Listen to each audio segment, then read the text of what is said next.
being somebody who has talent, it's almost like a heavy is the head that wears the crown. You have these things that are flashing in your mind that are presented to you, and you're trying to capture them. You're trying to extrapolate or translate them into a medium that makes sense, that you feel at peace with. And sometimes people that are stuck in that talent loop are, they're trying to make something and they're trying to become the best that they can. They sometimes can be out of touch with what reality is.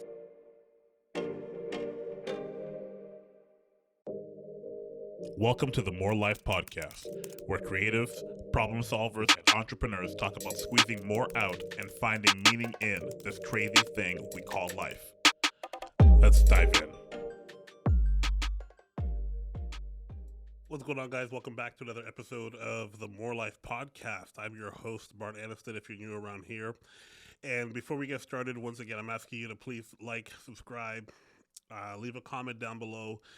If you really enjoy this conversation that we're about to have, it's a conversation with myself. It's another solo episode. But we're talking about artistry and creativity. And what is the cycle between the two? What is the difference? And how can you really leverage both of these things to become professionals? These things are sometimes they feel at odds with each other. Sometimes they feel like they are companions to each other. And in a lot of conversations that I'm having with, young people that are coming up, people that are designers and web developers or UX UI, front end people who have, artistic abilities. And now I'm teaching a class at a local college here on animation and VFX. I'm in the proximity of a lot of young artists who are aspiring to be professionals, and I feel like there's a good balance between understanding your art and understanding your your creative outlook. Creative pros are more like the business people, designers who know how to leverage how to make a dollar based off of their skill or their talent. And there's, artists or people who are extremely talented, but there are some additional skills that are required to help you make better decisions and help you make, a living off of your practice. So let's start at the very beginning. We've had art for a very long time. I, by no stretch of the imagination, am a art history major of any sorts, but I did go to design school. And there were a lot of art history majors who, after learning all that they could and practicing their craft as much as they could, the marketplace required designers more than true artists and artistry. And we live in a democratized world now where we get to elect and select our own pathways, and we can have best of both worlds in many cases. And so what that's done, it's reinvented the old paradigm, the paradigm of, you would have these traditional and classic artists who would be locked away, working diligently, and maybe produce over a lifetime 20 pieces of art. And, they go for sale for millions of dollars. And you have people maybe that were just making so many of them, people like Picasso or Van Gogh, and they were just trying to hone in a mastery of their style, of their niche. And nowadays you have people who are artists who pick it up, and there is not the mastery, but they want to leverage the marketing of it as soon as possible. So it's just a dynamic of understanding where you are and understanding what is most beneficial to you. So today on this episode, we're going to be talking about artistry versus creative entrepreneurship, and what does that look like? What is the cycle between the two? Because I do believe that there is a cycle that can happen if you allow society or the marketplace to help you shape your outlook, and that can be very daunting. That can be a place where you're leaving some of your ideas on the table for people to give you feedback or to respond to, but at the same time there is an availability for growth if you're willing to stick to the process. Okay, What on earth does this all mean? How does this apply to creative entrepreneurs? And how do you fit into all of this? The reason why this conversation has been happening with me more recently, there are a lot of people that, like I mentioned, who are artists who are trying to get into the space of digital or creative profession, and whether it's as an illustrator or as a more traditional artist or a sculptor, and now we have all these digital mediums that can help elevate and amplify the work and craftsmanship that you're doing.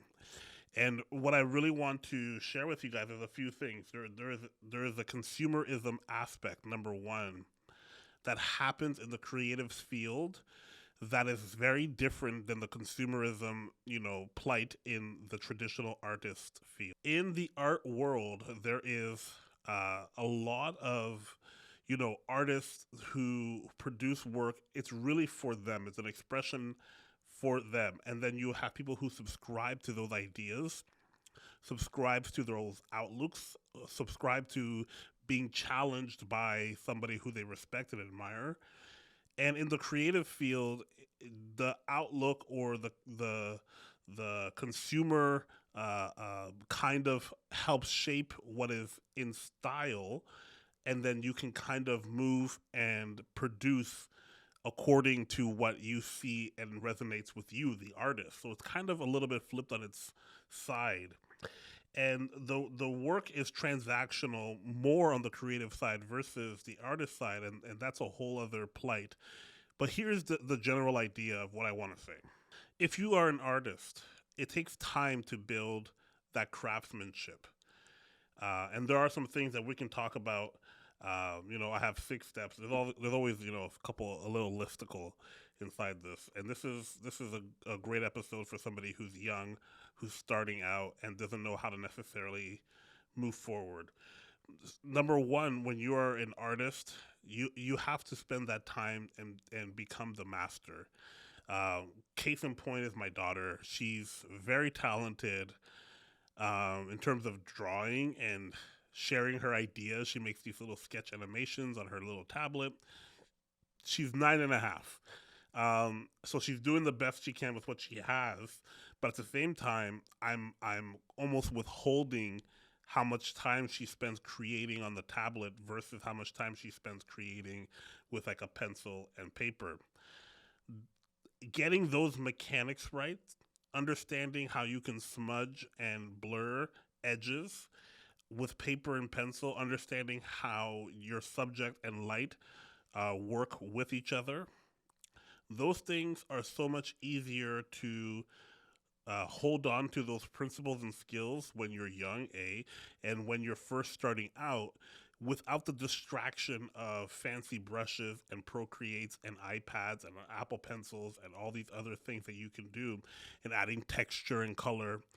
Sometimes the best way to learn is by just doing the bare bone basics.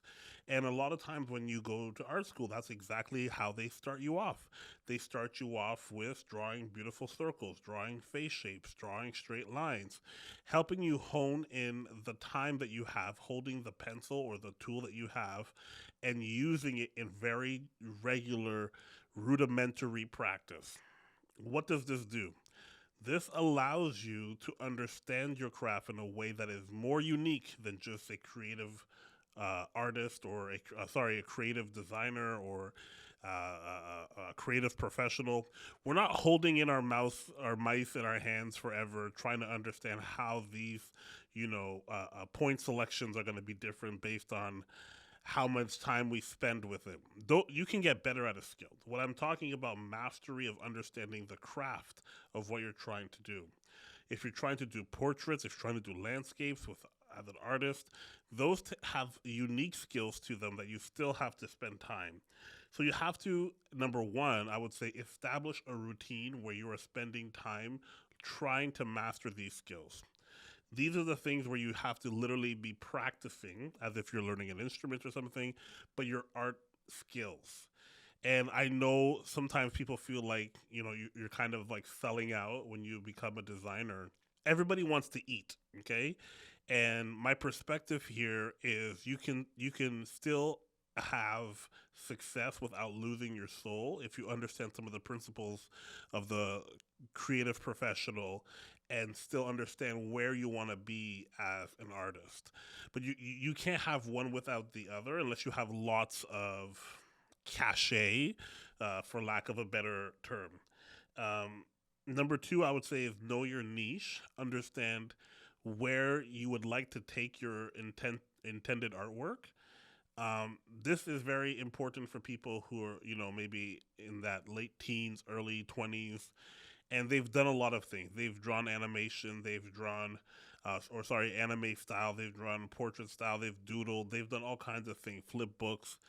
Now is the time to not just spend time mastering the craft of art, whether it's sculpting or painting, watercolors or sketching. Now's the time to kind of find a style. What is your niche going to be, and how are you going to portray it? Because you're not using a digital medium, you're using traditional means. You have to be explicit with your style, and so that people can start to recognize you. And that's a little bit of branding, which we'll talk about in a little bit. But people want to understand who they are that they're following or that they're getting excited about. So your work almost seems like a series of, like, okay, this person has an outlook, they have a purview, it's unique to them, and it's going to be something that I can understand. As the artist progresses, I can progress with it as well. Number three, this is, again, these are just my opinions. Getting advice from a professional is extremely important. Once you are in the place where you are in your zone, you're in your niche, you're working on your craft routinely, putting in hours for practice. It's now time, if you're wanting to take your game to the next level, to move towards talking about a professional artist and see what type of tools they use, metrics they're watching, what are the things that are most important to them. And you can start to see, oh, okay, maybe those three things are really good for them. Here's how I can leverage these three things in my workflow. We're trying to navigate a workflow here. Number four, you want to explore your style. Now that you have your main style, how do we get sub styles beneath that?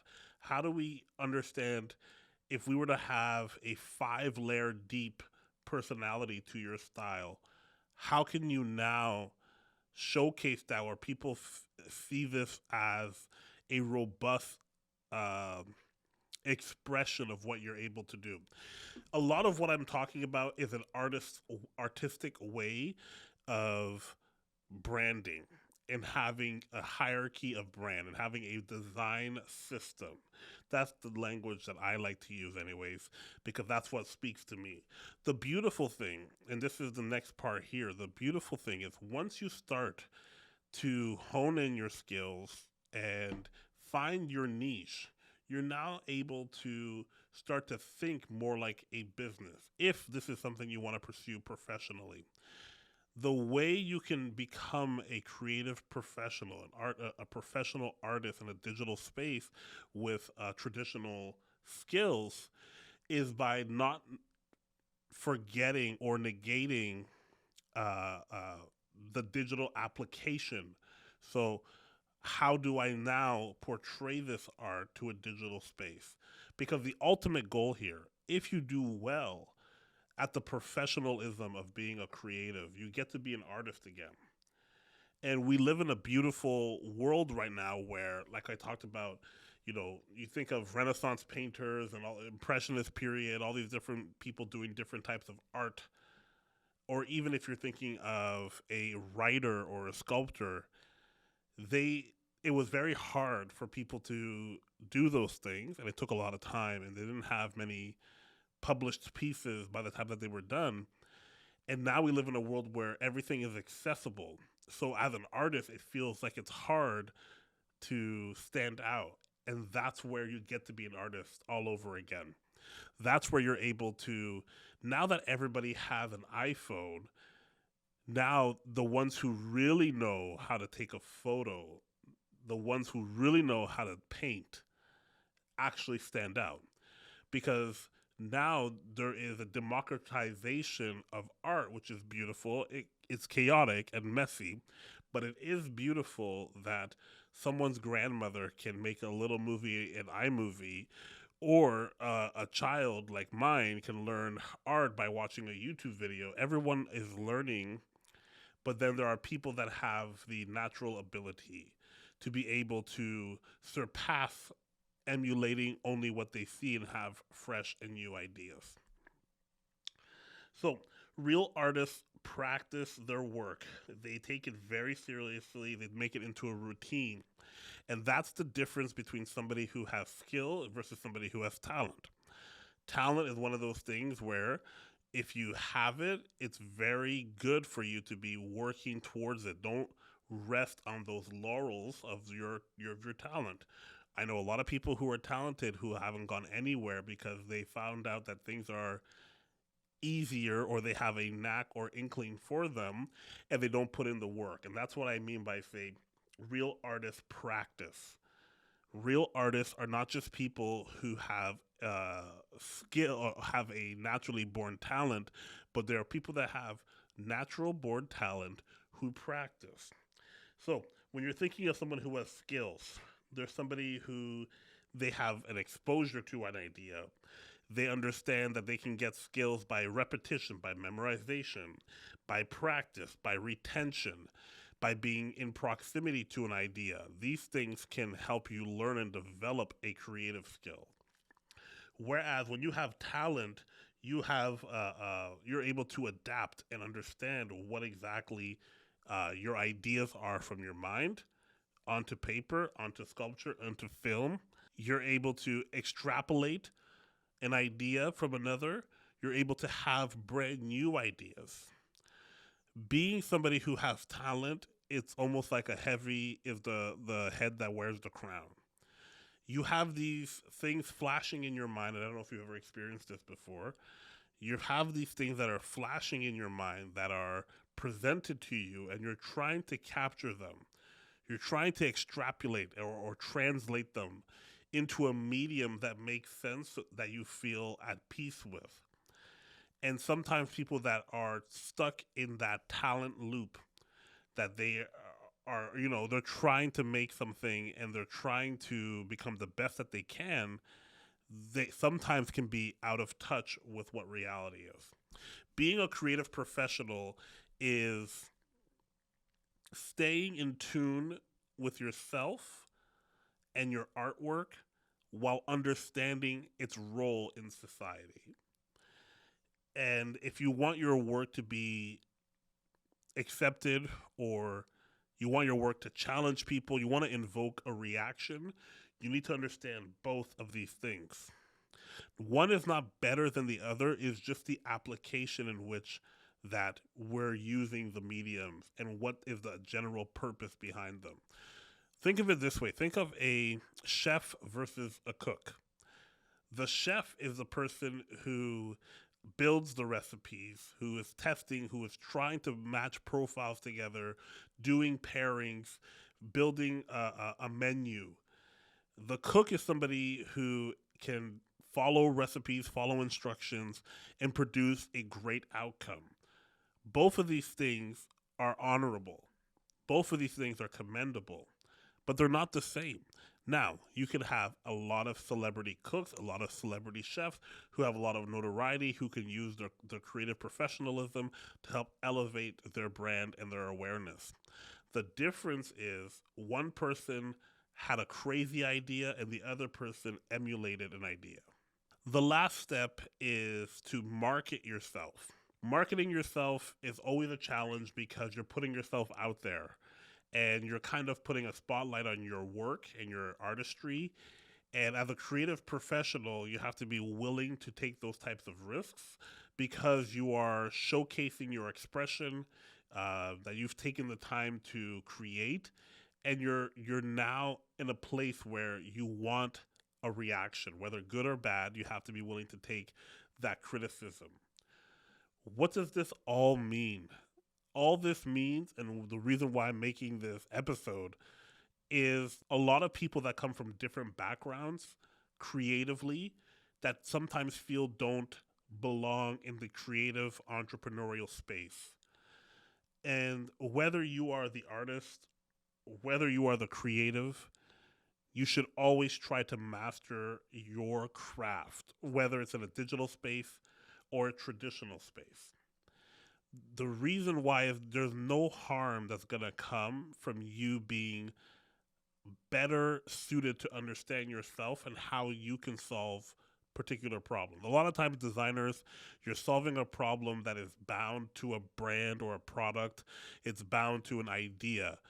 And when you're an artist, you're usually bound to yourself, what your idea is, what your extrapolation of thought is. Both these things are useful because creatives need artists and artists need creatives. Whether you're a designer or UX UI, or whether you're a somebody who is a sculptor, a painter, a filmmaker, a writer, a poet, I think all creativity is good. And by having a little bit more, not decorum between the two groups, but I guess it's more understanding for each, we're able to elevate the amount of people that can participate in this really cool space right now, where street artists and graffiti artists and designers and illustrators can all learn and work together from each other. And to the people that listen to this podcast that are just starting out, they don't know where they want to be in life. Just because everybody else has a Instagram page or a big following or a website or an art gallery, it doesn't mean that we don't have enough people thinking outside of the box. And I don't like that term, outside of the box. But I feel like society knows what I mean when I say that. People that believe that they need to share their voice, we always need more. And the more that we have of this, we have less of the versus artistry and creativity, and we have more of an intersect between artists and creative designers. Okay, this has been a unique, different type of podcast. I hope this is beneficial, and I hope it encourages designers and artists alike, and that we can learn and grow from each other and find community to help one another. All right, I've been Bart. You've been great. Peace out.